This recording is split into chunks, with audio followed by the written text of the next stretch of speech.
औज़ुबिल्लाहिमिनश्शैतानिर्रजीम बिस्मिल्लाहिर्रहमानिर्रहीम अस्सलाम वालेकुम। मैं सरफराज में वो आपकी खिदमत में हाज़िर हूँ और आज का हमारा टॉपिक है स्ट्रेस एंड स्ट्रेसर्स। स्ट्रेस क्या है, स्ट्रेसर्स क्या होते हैं, इसके हवाले से हम आपके साथ आज डिस्कस करेंगे इस लेक्चर के अंदर। तो आइए आज के लेक्चर का आगाज़ करते हैं। सबसे पहले हम स्ट्रेस की डेफिनेशन के ऊपर बात करते हैं। तो स्ट्रेस जो है एक फ़िज़िकल, इमोशनल और बिहेवियरल रिस्पॉन्स है जो कि वक़्त-पज़ीर होता है जब हम किसी भी जो हमारे लिए एक इवेंट होता है उसको थ्रेटनिंग आइडेंटिफाई करते हैं या उसको चैलेंजिंग आइडेंटिफाई करते हैं। यानी वो इवेंट जो हमारे लिए चैलेंजिंग होता है या थ्रेटनिंग होता है, उसकी वजह से जो रिस्पॉन्स पैदा होता है उसे हम स्ट्रेस कहते हैं। तो स्ट्रेस जिसका नेगेटिव इम्पैक्ट होगा तो उसे डिस्ट्रेस कहा जाएगा, और यूस्ट्रेस वो ऑप्टिमल लेवल है ऑफ स्ट्रेस का जिसकी अफराद को ज़रूरत होती है बेहतर फंक्शन करने के लिए। अब हम देखते हैं कि जो हमारे एक्सटर्नल इवेंट जो कि स्ट्रेस की वजह बनते हैं उनकी कितनी काइंड्स होती हैं, कौन कौन से वो होते हैं। एक तो कैटास्ट्रॉफ्स होते हैं। कैटास्ट्रॉफ्स जो हैं वो इवेंट्स होते हैं जैसे कि फ्लड आ गया, क्रैशेस हो गए, और इनकी वजह से हाई लेवल ऑफ स्ट्रेस जो है वो पैदा होता है। कुदरती आफात वगैरह जिनको हम कह सकते हैं। मेजर जो लाइफ चेंजेस हैं वो भी स्ट्रेस क्रिएट करती हैं, यानी जिसमें एडजस्टमेंट के हवाले से रिक्वायर हो। तो मेजर लाइफ जो हमारे चेंजेस हैं वो एक इम्पैक्ट जो है वो क्रोनिक हेल्थ प्रॉब्लम्स का उनका इम्पैक्ट होता है, और उनकी वजह से एक्सीडेंट रिस्क भी होते हैं। और ये क्यों होते हैं? क्योंकि ये स्ट्रेस पैदा करती है, और स्ट्रेस की वजह से ये हालात होते हैं जो ज़िंदगी में चेंजेस आती हैं, लाइफ चेंजेस आती हैं। हैज़ल्स जो होते हैं वो डेली हमारी फ्रस्ट्रेशन होती है और इरिटेशन होती है जिसका हमारे डे टू डे हेल्थ पर इफ़ेक्ट और इम्पैक्ट होता है, उन्हें हैज़ल्स कहा जाता है। वो कहते हैं कि कुछ हमारे जो साइकोलॉजिकल फैक्टर्स हैं स्ट्रेस के वो क्या हैं। तो ये 4 सोर्सेज हैं, याद रखिएगा। These are the 4 sources of stress. Pressure है, अनकंट्रोलेबिलिटी है, फ्रस्ट्रेशन है और कॉन्फ्लिक्ट है। फ्रस्ट्रेशन क्या है? इसको हम इंटरनल और एक्सटर्नल दोनों तरह से देखते हैं। इंटरनल भी हो सकता है, एक्सटर्नल भी हो सकता है, और ये परसिस्टेंस, एग्रेशन, डिस्प्लेस्ड एग्रेशन और विड्रॉल की सूरत में हो सकता है। नेक्स्ट हमारा क्वेश्चन है कि किस तरह से स्ट्रेस अफेक्ट करता है हमारी फ़िज़िकल फंक्शनिंग पे, जो बॉडी की और हमारे इम्यून सिस्टम पर। तो ऑटोनॉमिक नर्वस सिस्टम जो है वो सिंपैथेटिक सिस्टम पर मुश्तमिल होता है। हमने लास्ट लेक्चर में इसको डिस्कस किया था, और ये रिस्पॉन्स करता है स्ट्रेसफुल इवेंट्स के लिए। और जो पैरासिम्पैथेटिक सिस्टम है वो रिस्टोर्स करता है हमारी बॉडी को नॉर्मल फंक्शन के लिए जब जो स्ट्रेस है वो सीज्ड हो जाती है, ख़त्म हो जाती है। जो जनरल अडेप्टेशन सिंड्रोम है is the body's reaction to stress. हमारा जो बॉडी का रिएक्शन होता है स्ट्रेस के लिए, इसके 3 स्टेजेस होती हैं रिएक्शंस की। ये भी बहुत इंपॉर्टेंट पॉइंट है, इसको याद कर लीजिएगा। These are the 3 stages of reaction of general adaptation syndrome, जिसको GAS भी बोला जाता है। Number 1 alarm, number 2 resistance and number 3 exhaustion.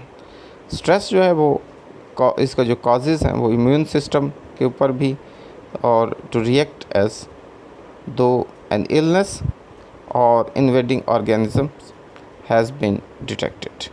तो जैसे ही हमारी ये स्ट्रेस होती है तो हमारा जो इम्यून सिस्टम है उसकी फंक्शनिंग में इंक्रीज़ हो जाता है।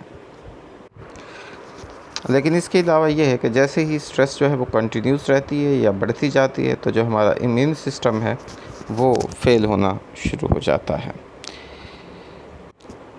नेक्स्ट हमारा क्वेश्चन है कि किस तरह से जो कॉग्निटिव फैक्टर्स होते हैं और पर्सनालिटी डिफरेंसेस होते हैं वे इफ़ेक्ट करते हैं स्ट्रेस के एक्सपीरियंस के। यानी लोग ये किस तरह से यानी पर्सनालिटी फैक्टर्स सिंपली हम इसको कह सकते हैं। तो कॉग्निटिव जो अप्रेजल अप्रोच है वो कहती है कि जो किस तरह से पीपल सोचते हैं किसी भी स्ट्रेसर जो डिटरमिनेंट्स होते हैं उनको। तो यानी सिंपली इसकी ये है कि लोग किसी भी चीज़ को जो उनकी ज़िंदगी में कोई प्रॉब्लमेटिक चीज़ आती है, या जैसे हमने पहले कहा कि कोई चेंज आती है, सडन चेंज आती है लाइफ में, ये हैज़ल्स होते हैं या दूसरे जो हमारे नेचुरल डिज़ास्टर्स होते हैं, उनको किस तरह से लेता है, उनको सोचता किस तरह से है, उनके सोचने की है कि इंसान के अपना है ना।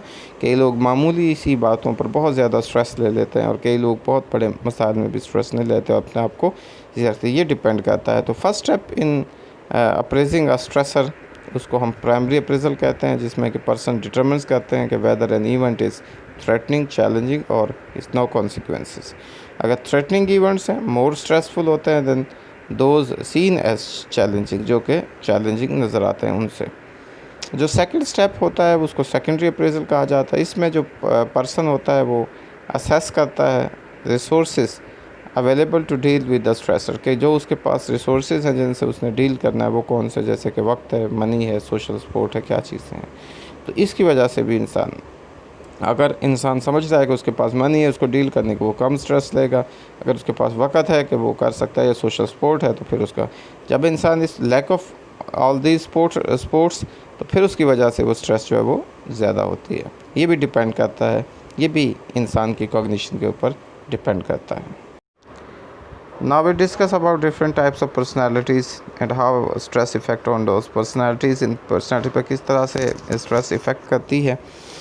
टाइप ए पर्सनालिटीज़ वाले जो हैं वो ज़्यादा एम्बिशियस होते हैं, एंग्री होते हैं, काम पे तवज्जो देने वाले, काम से के आदी जो होते हैं, और ये इनके अंदर ज़्यादा रिस्क होते हैं कॉर्नरी हार्ट डिजीज़ के, इनकी एंगर की वजह से और इनकी हॉस्टिलिटी की वजह से, ये दुश्मनी की वजह से।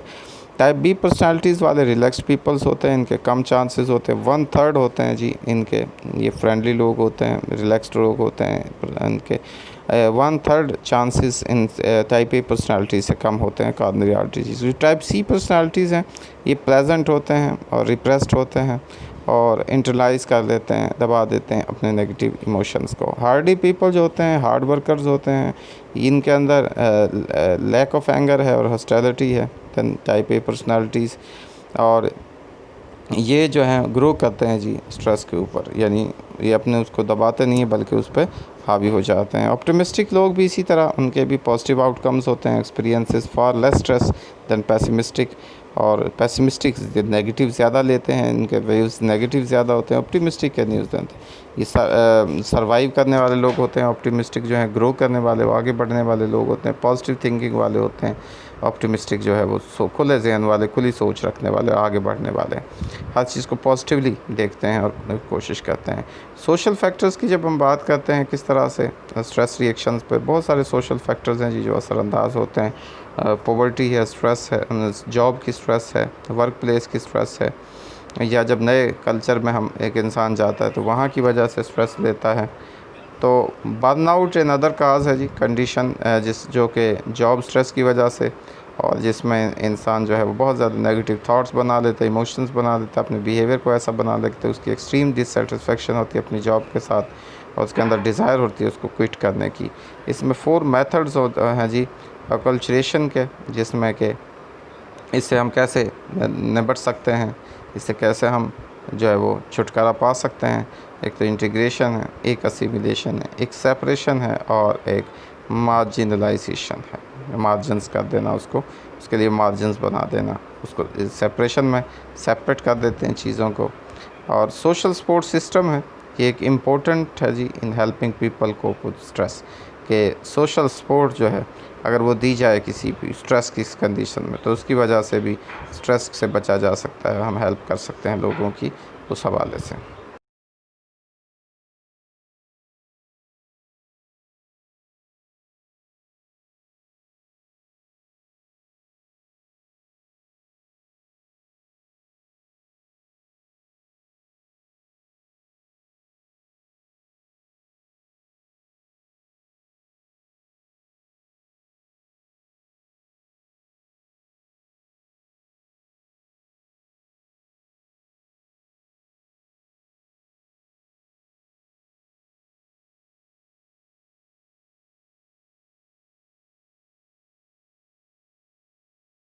इसके अलावा और बहुत सारे वेज़ हैं जी जिनकी वजह से अफराद जो है वो बच सकते हैं स्ट्रेस रिएक्शंस की वजह से। प्रॉब्लम फोकस्ड कोपिंग है, उसको यूज़ किया जाता है कि जब एक प्रॉब्लम एलिमिनेट कर सकती है, चेंज कर सकती है, तो क्या किया जाता है, so that it is no longer stressful और so that the impact of the stress, उसकी वजह से हम जो है उसको कम कर सकते हैं स्ट्रेस के इफ़ेक्ट को।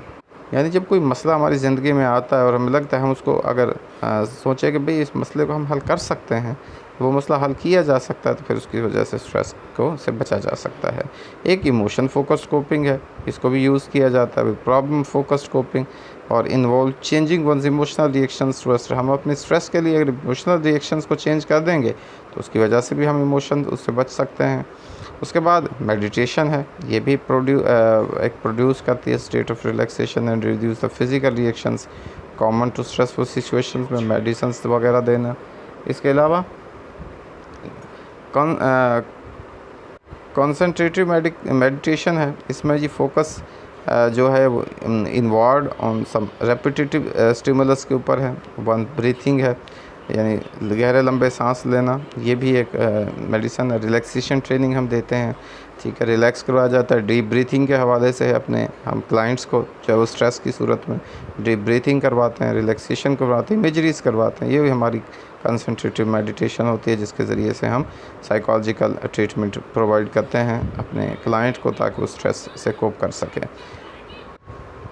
किस तरह से जो हमारी कोपिंग जो हम स्ट्रेस से करते हैं वो इफ़ेक्ट होती है कल्चर के ज़रिए से, रिलीजन के ज़रिए। तो डिफरेंट कल्चर जो है वो परसीव स्ट्रेस डिफरेंटली और coping strategies will also vary from culture to culture. तो पीपल जो होते हैं with religion beliefs also have been found to cope better with stressful events. तो इसके रिलीजियसली भी होता है जी, हम अल्लाह ताला पर यकीन रखते हैं जी, अल्लाह ताला से मदद मांगते हैं, दुआ करते हैं और इस तरह से हम स्ट्रेस भी जो है उससे बच सकते हैं कि अल्लाह ताला, हम कहते हैं कि जी अल्लाह ताला हमारे मसाइल को हल करने वाले हैं, हमें परेशानी से निजात दिला।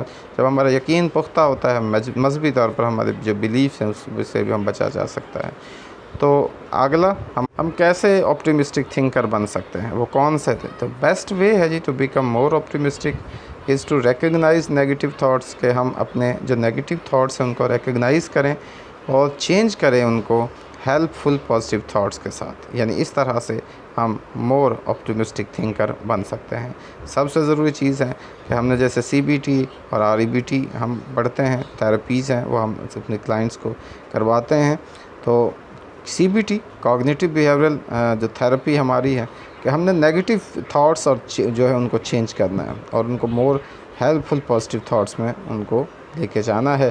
तो जब हम अपने नेगेटिव सोच को, ख़यालात को ख़त्म पहचान कर लेंगे और फिर उनको हम जो है वो ख़त्म कर देंगे, ख़त्म करने की कोशिश करेंगे, तो उसकी वजह से क्या होगा, हमारे अंदर पॉजिटिव थाट्स पैदा होंगे। जो पॉजिटिव थाट्स पैदा होंगे क्या, तो हम स्ट्रेस को कम से कम अपनी ज़िंदगी में आने देंगे और स्ट्रेस हमें इफ़ेक्ट नहीं करेगी।